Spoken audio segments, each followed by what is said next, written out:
Please, I'm begging you, do not start one of these businesses. I mean, unless you love the idea of 27 dudes all competing for the same ugly woman at the end of the night, then by all means, go ahead. Let's find out what these terrible businesses are and why you shouldn't start them. Let's go. Mic check, 1, 2. I make the calls, yeah, that's what I do. No chains, no rules, just me.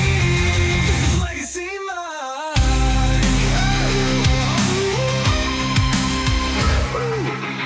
All right, let's do this. Welcome to the Mike Check Yourself Show. This is your host, Legacy Mike, and this is a show for the misfits, the entrepreneurs, and the people that want to win in 2025 and beyond. So if that's you, go ahead and smash that subscribe button so you can see future videos and get all the cool updates and hear all the cool stories and be ahead of your competition. All right, let's talk about the most oversaturated businesses in 2025 and beyond. Guys, I have never seen a race to the bottom like I have with these businesses. I mean, it feels like everybody is starting one of these businesses and everybody and their brother has one, and the prices are getting super low and it's getting impossible to compete and make money. And if you're in one of these businesses, you're probably holding on to your last leg thinking, I can't do it anymore. I'm just so tired of this. Because here's the problem. With these three businesses, it's like so easy to start, low barrier to entry, and you don't need any certificates or degrees or licenses or anything like that. And honestly, you don't even need special equipment for them. There's no monthly recurring revenue. There's a lot of churn. There's a lot of seasonality. So I'm going to get right into them, guys, because I'm begging you, please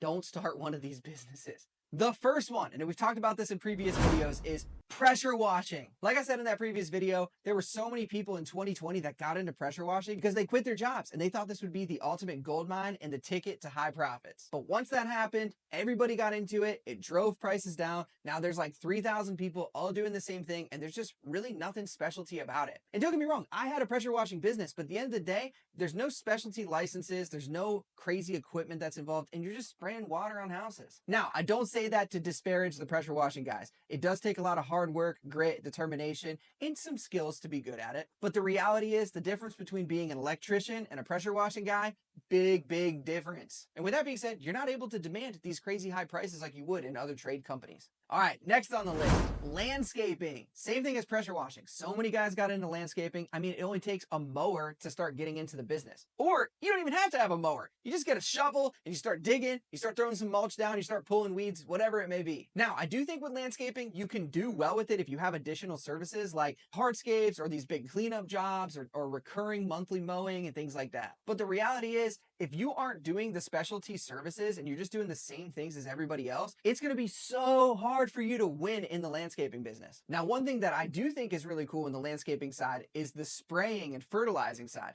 That takes specialty licenses, and that's a cool business because it's monthly recurring revenue, or at least semi-recurring. It's super high profit margin and it's specialty. You know, and the other thing about all three of these businesses is they're just really hard to scale because there's so much labor that's required and the ticket prices are just so low. So finally, what is the absolute worst business to get into right now? And please, I'm begging you, do not get into this business. Junk removal. I mean, don't get me wrong. Junk removal is a great starter business, something that is a good side business or like side hustle. But as a scalable and duplicatable real business that you're going to be able to sell one day, it's extremely hard, guys. No monthly recurring revenue, low ticket, race to the bottom on prices. I mean, it's a recipe for disaster. The only people that I know that do well in junk removal are the ones that bolt it onto an existing business or do it as a side hustle. If you're looking to turn a junk removal business into a 7-figure business, the only way that you can do it is to do things like big cleanup and demo jobs and rent your own dumpsters. But let's face it, guys, most people aren't doing that. They just have a truck and a trailer. They come out, they take your crap to the dump, and they charge you a couple $100.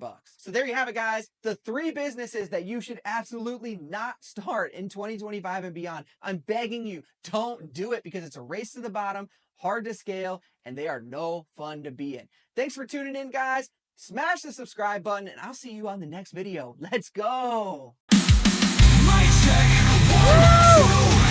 I make the calls, yeah, that's what I do. No chains, no rules, just me.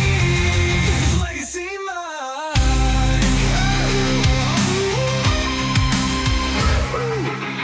All right, let's do this.